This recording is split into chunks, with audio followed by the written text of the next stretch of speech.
To'g'rimizdagi bu yangi O'zbekiston bog'iga o'xshaydi. Lekin amfiteatr ekan. Juda ham chiroyli manzara. Men yaqinlatib ko'rsataman.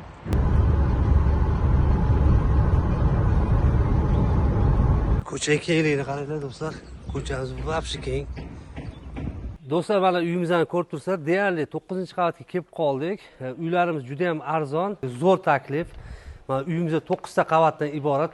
Assalomu alaykum do'stlar, aziz vatandoshlar, kanalimiz doim kuzatuvchilar. Bugun biz Toshkent viloyati Nurafshon shahridamiz.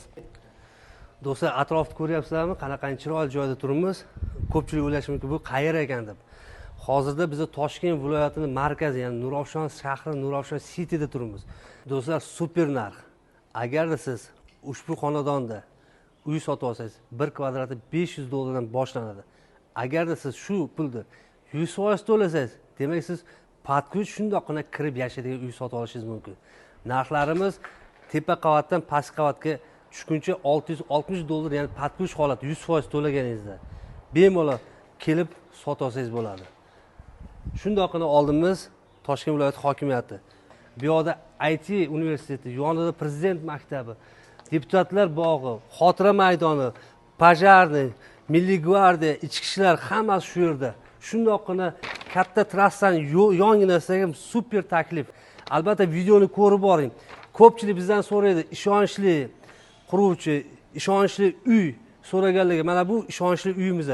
Bu yerda xonalari korobka holati deyilgani bilan xonalari, hammasi xonalar bo'limi g'ishlari urib beriladi. Patologlari 330 sm tashkil etadi. Bemalol lyustralar ilib mazza qilib, ya'ni kengina, balandgina uyda yashash imkoniyati ega bo'lasiz.